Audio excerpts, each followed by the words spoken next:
അപ്പോൾ ഇന്ന് നമുക്കേ എളുപ്പത്തിൽ കുക്കറിൽ എങ്ങനെയാണ് ബീഫ് റെഡിയാക്കി എടുക്കാൻ നോക്കാം കേട്ടോ. അതും അധികം വെള്ളമൊന്നും ചേർക്കാതെ നല്ല തിക്ക് ഗ്രേവി ആയിട്ട് നമുക്ക് പത്തിരിക്കും പൊറോട്ടക്കും അതേപോലെ നെയ്ച്ചോറിനൊക്കെ നമ്മൾ റെഡിയാക്കി എടുക്കുന്ന ആ ഒരു രീതിയിലാണ് നമ്മൾ റെഡിയാക്കി എടുക്കുന്നത്. അത് നല്ല ടേസ്റ്റോട് കൂടിയിട്ട് കേട്ടോ. അപ്പോൾ അതിന് വേണ്ടിയിട്ട് ഞാനിതാ 1 കിലോ ബീഫ് എടുത്തിട്ടുണ്ട്. അത്യാവശ്യം നെയ്യും എല്ലൊക്കെ ഉള്ള നല്ല കഴിക്കാൻ നല്ല ടേസ്റ്റുള്ള ബീഫ് കേട്ടോ. നമ്മളെപ്പോഴും ബീഫ് വാങ്ങിച്ചെടുക്കുമ്പോൾ കുറച്ച് നെയ്യും കുറച്ച് എല്ലൊക്കെ ഉണ്ടെങ്കിൽ നമ്മുടെ ആ ഒരു ബീഫ് കറിക്ക് നല്ലൊരു ടേസ്റ്റ് ആയിരിക്കും. അപ്പോൾ അതിന് വേണ്ടിയിട്ട് 1 കിലോ ബീഫ് എടുത്തിട്ടുണ്ട്. അത് നല്ലപോലെ കഴുകി ഉപ്പൊക്കെ ഇട്ട് കല്ലുപ്പൊക്കെ ഇട്ട് നല്ലപോലെ നമ്മൾ ഉരച്ച് കഴുകിയിട്ട് മാറ്റി വെച്ചിട്ടുള്ളതാണ് കേട്ടോ. ഒരു സ്ട്രെയിനറിലേക്ക് മാറ്റിയെടുത്ത് കഴിഞ്ഞാൽ വെള്ളം നല്ലപോലെ വാർന്ന് കിട്ടും.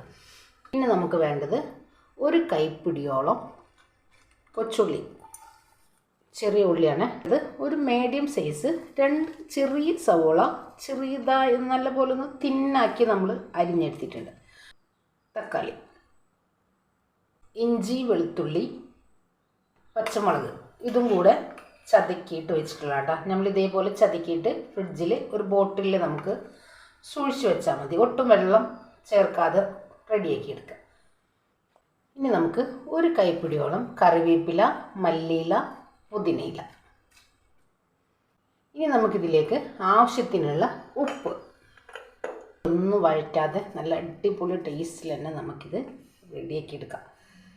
നമ്മുടെ കുറച്ച് വെളിച്ചെണ്ണയും കൂടെ ഒഴിച്ച് നമുക്കിതൊന്ന് തിരുമ്മി അങ്ങ് പിടിപ്പിക്കണം. അതിന് മുന്നേ നമുക്കിതിലേക്ക് കുറച്ച് ഐറ്റംസ് ഒന്ന് വറുത്ത് പൊടിക്കാനുണ്ട്, അതും കൂടെ ചെയ്തെടുക്കാം. അപ്പോൾ നമ്മുടെ കയ്യിൽ പൊടിച്ച് ഗരം മസാലയുടെ പൗഡർ ഉണ്ടെങ്കിൽ അത് ചേർത്ത് കൊടുത്താലും മതി കേട്ടോ. ചെറിയ കഷ്ണം പട്ട, ഗ്രാമ്പു, ഏലക്ക, വൈറ്റ് കസ്കസ് ഇത് നമ്മൾ നിർബന്ധമായിട്ട് നമ്മുടെ ബീഫിൽ ചേർത്തെടുക്കണം കേട്ടോ.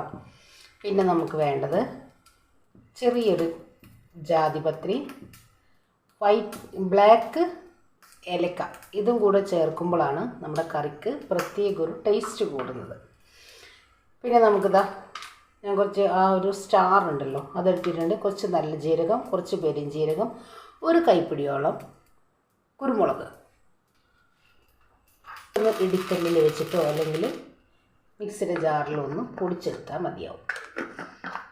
1 പിഞ്ചളവിൽ ഉലുവ മസ്റ്റായിട്ട് ചേർക്കേണ്ട ഒരു ഐറ്റം. ഇതും കൂടി ചേർത്തിട്ട് നമുക്ക് ഒന്ന് വറുത്തെടുക്കാം.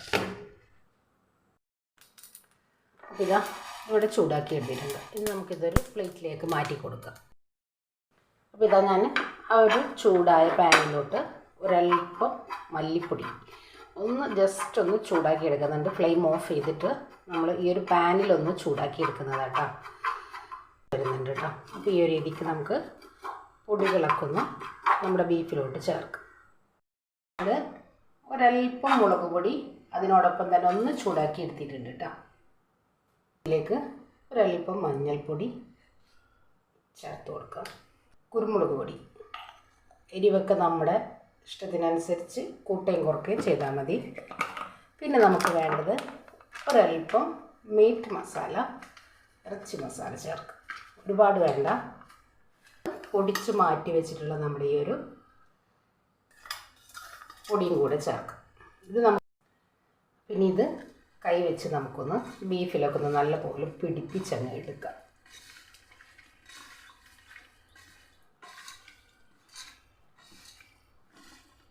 അപ്പോൾ ഇതാ നമ്മൾ നല്ലപോലെ തിരുമ്മി പിടിപ്പിച്ചിട്ടുണ്ട്, കണ്ടില്ല? ഈ ഒരു രീതിക്ക് സെറ്റാക്കി എടുത്തിട്ടുണ്ട്. ഇനി നമുക്കിതിലേക്ക് അടിക്ക് പിടിക്കാതിരിക്കാൻ വേണ്ടിയിട്ട് കുറച്ച് വെള്ളം ഒഴിച്ച് കൊടുക്കാം. ഈ ബീഫിൽ നിന്ന് തന്നെ അത്യാവശ്യം വെള്ളം ഇറങ്ങി വന്നോളും. നമ്മളിതിലേക്ക് അല്പം മല്ലിയിലയും കൂടെ തൂവിയിട്ട് കുക്കറൊന്ന് അടച്ച് വെച്ച് 8 വിസിൽ.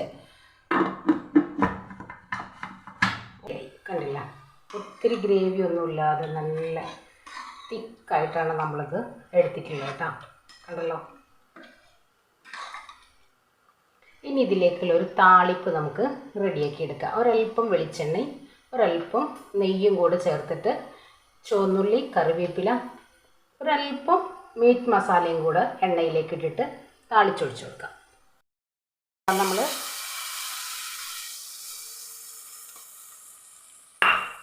താളിപ്പും കൂടെ ഒഴിച്ച് വെക്കും.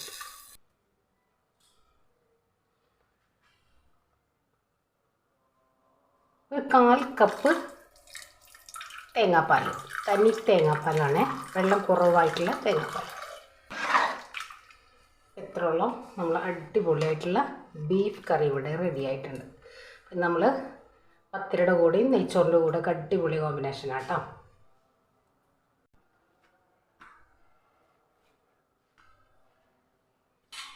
ഇതൊരൽപ്പം തേങ്ങാപ്പാലും കൂടെ ഒഴിച്ചു കൊടുക്കാം.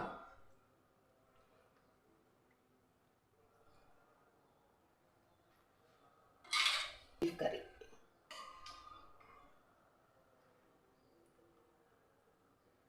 കണ്ടല്ലേ, നല്ല കുറുകിയ, ഒത്തിരി ഗ്രേവി ഒന്നും ഇല്ലാത്ത നല്ല തിക്കായിട്ടുള്ള കറി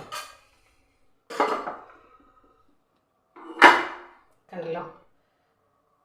ഇത് നമുക്ക് നെയ്ച്ചോറിൻ്റെ കൂടെ അടിപൊളി കോമ്പിനേഷനാണ് കേട്ടോ. അപ്പം, പാലപ്പം, വെള്ളപ്പം, അതേപോലെ തന്നെ പത്തിരി, ചപ്പാത്തി എല്ലാം അടിപൊളിയാണ്. എല്ലാവരും ഒന്ന് ട്രൈ ചെയ്ത് നോക്കുക, ഫീഡ്ബാക്കും കൂടെ അറിയിക്കുക കേട്ടോ.